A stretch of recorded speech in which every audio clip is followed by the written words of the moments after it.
Son las 8:08. La globalización, que es una característica de la época que estamos viviendo, es muchas cosas al mismo tiempo, pero es de manera central una globalización de tipo comercial. Esto ha abierto espacio a una nueva gobernanza a nivel planetario, que de alguna manera desafía la relación entre los Estados-nación con este nuevo orden mundial y que también desafía las fuerzas políticas, y me atrevería a decir que instala preguntas que no necesariamente siempre son contestadas de la mejor manera.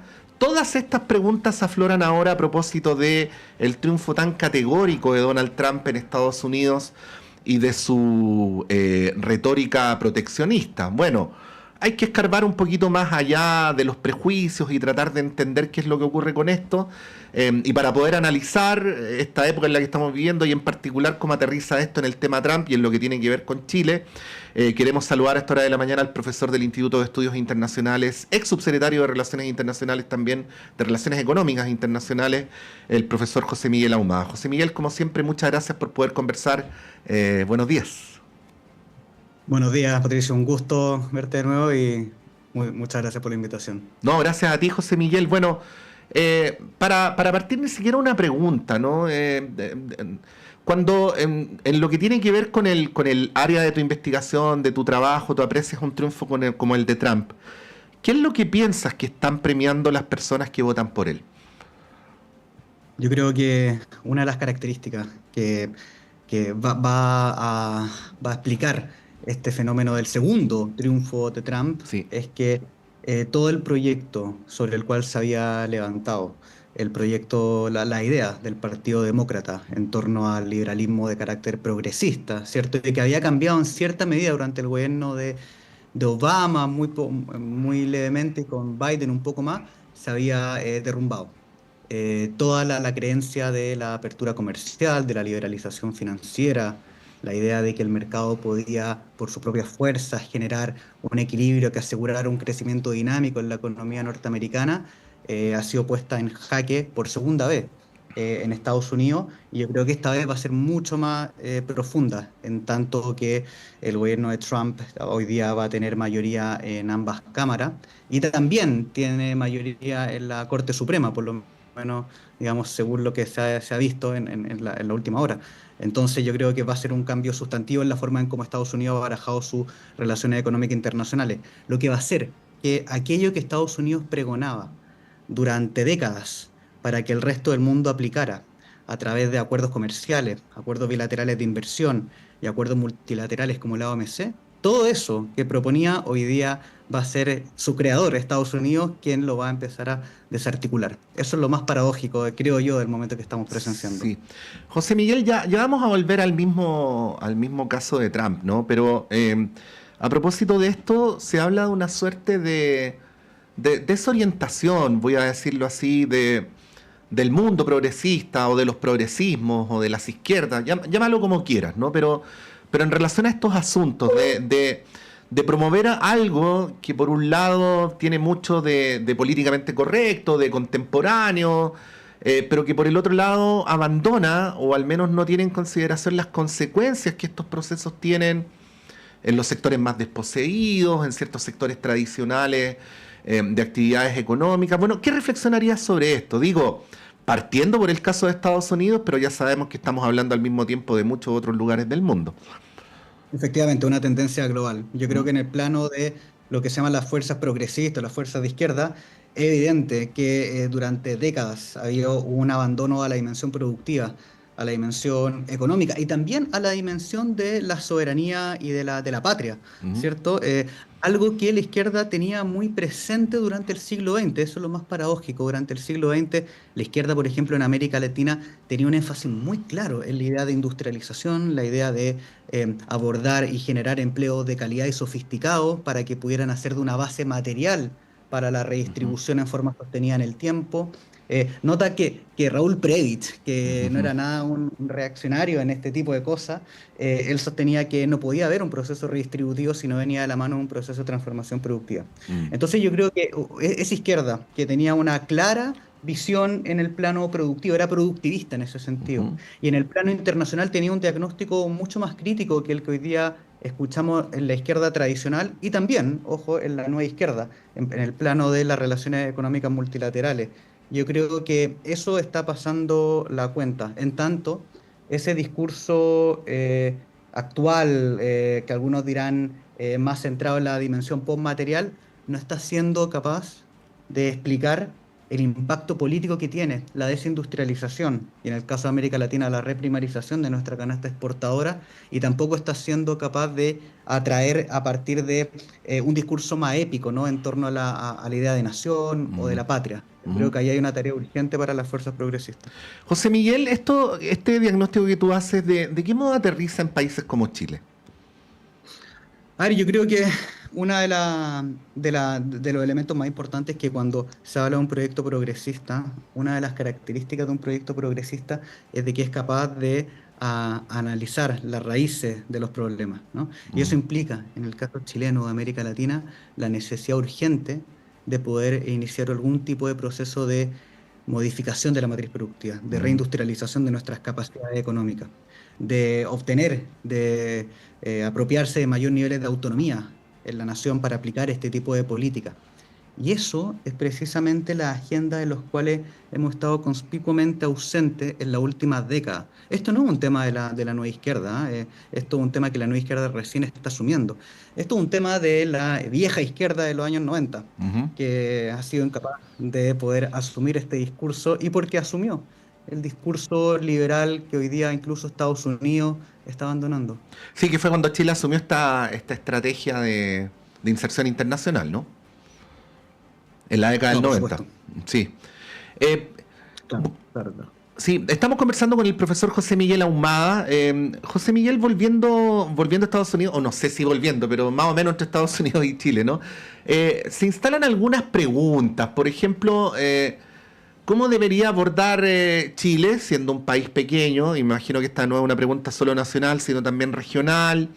Esta pugna por la hegemonía que hay entre China y Estados Unidos, ¿no? Si Chile debería tomar partido o debería guardar una prudente neutralidad, pero si guarda una neutralidad, ¿cómo se guarda? Y esto al mismo tiempo teniendo en consideración que nuestro país ya tiene acuerdos vinculantes con estas dos potencias, así como las tiene con otras que son aliadas de una o de otra, ¿no?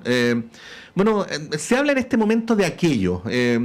¿Cuál es la mirada que debería tener el país en relación a esto? Y es una manera también de hacerte una segunda pregunta.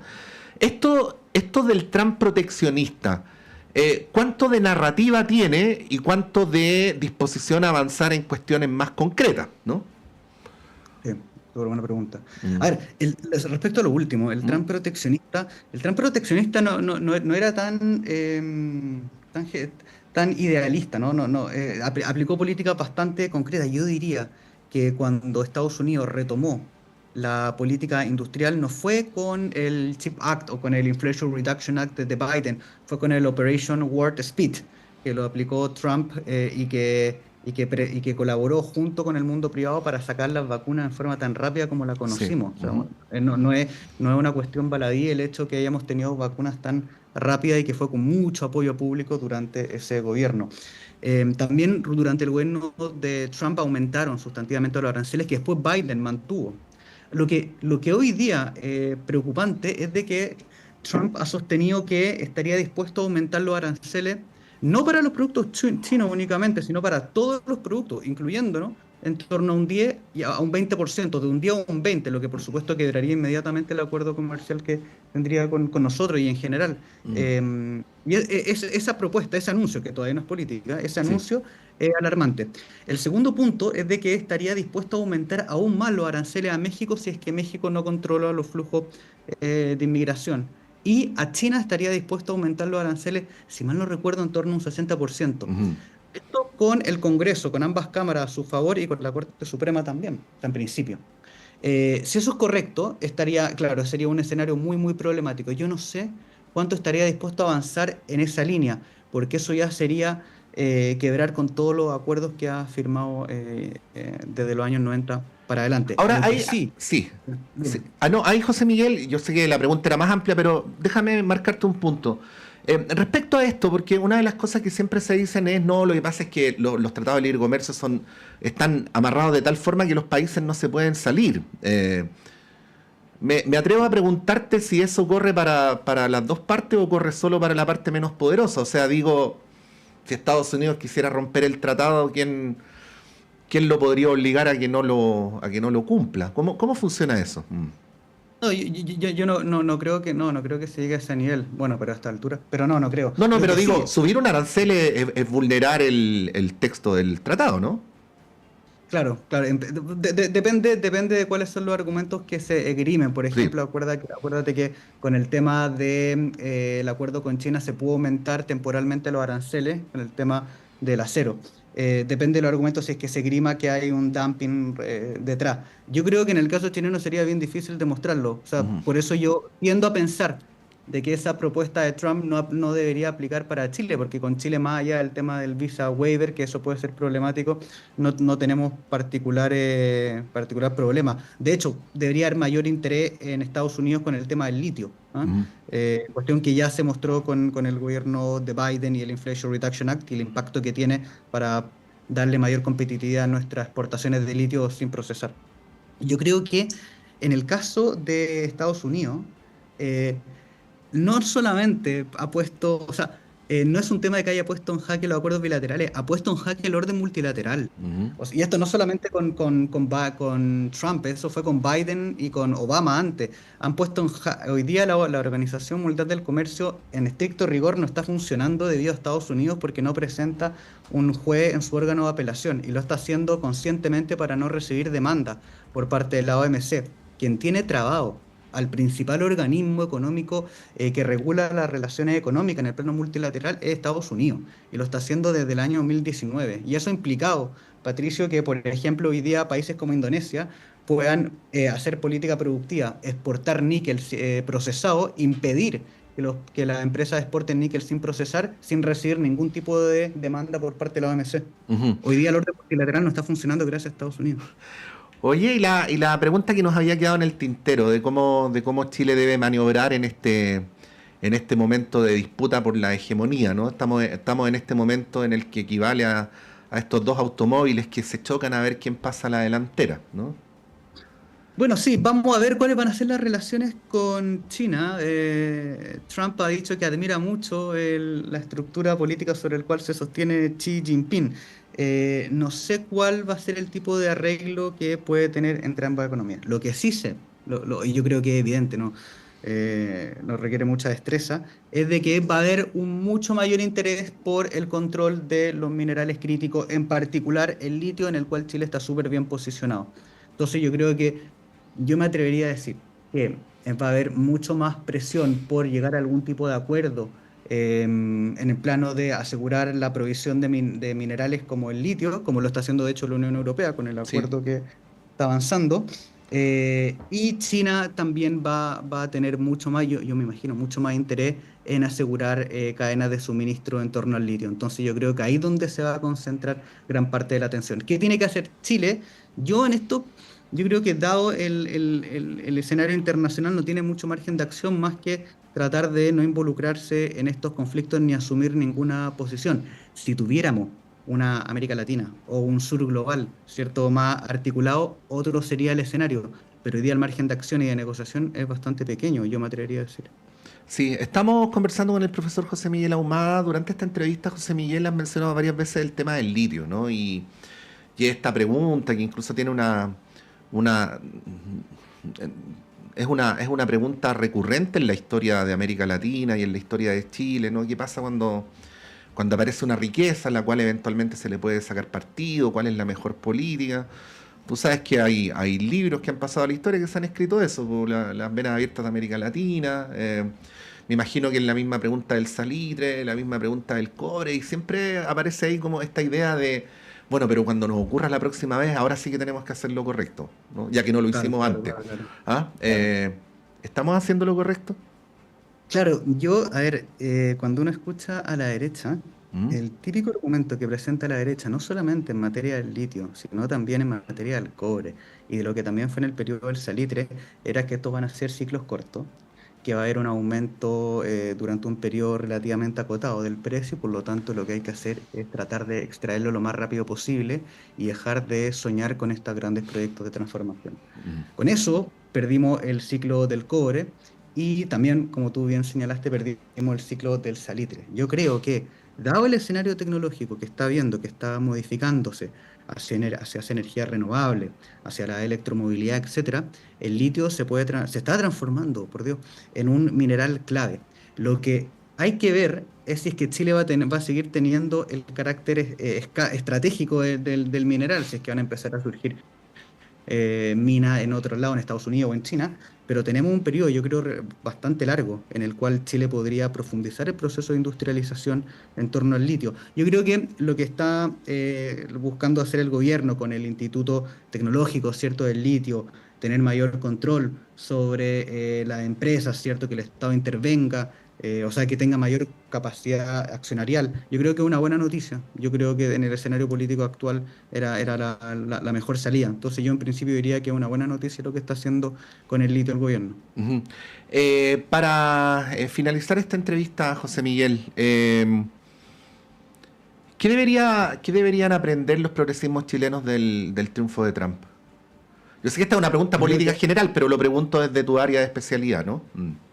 Yo creo que lo que deberíamos aprender es de que el escenario político actual, el escenario internacional es mucho más crítico de lo que se pensaba en los años 90. Y también deberíamos aprender que el mercado, la expansión del mercado como se dio de los años 90, ha generado en América Latina y en el sur global un proceso de desindustrialización, de reprimarización de nuestra canasta exportadora, de aumento de las desigualdades y de tal nivel de inestabilidades políticas y sociales que está poniendo en jaque la idea misma de república y de gobierno democrático. Y que si los movimientos progresistas quieren volver a tomar una agenda en términos ofensivos, deberían tener en consideración la idea de que una república no existe sin una transformación productiva y sin una nación que tenga soberanía a la hora de establecer sus políticas productivas. Y yo creo que esa debería ser una de las agendas principales que deberían tomar los gobiernos progresistas, porque de no hacerlo, Patricio, vamos a tener Trump en otro tipo de países. Profesor José Miguel Ahumada del Instituto de Estudios Internacionales, muchas gracias por esta conversación como siempre, José Miguel, y que tengas una buena semana. Un abrazo, Patricio, que esté muy bien, gracias. Igualmente. Son las 8:26, ahí estaba José Miguel Ahumada dándonos su apreciación. La verdad es que desde la perspectiva macroeconómica, el triunfo de Trump da para hablar mucho, para profundizar mucho. Esto es bastante más complejo que si el estilo del señor en cuestión es más violento, es menos violento.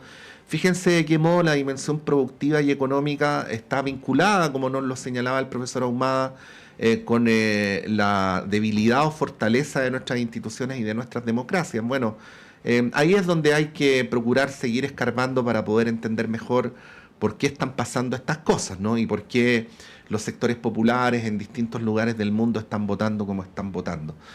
Son las 8:27, vamos a ir a un breve alto y a la vuelta nuestro panel de conversación en este radioanálisis de día 11 del 11 del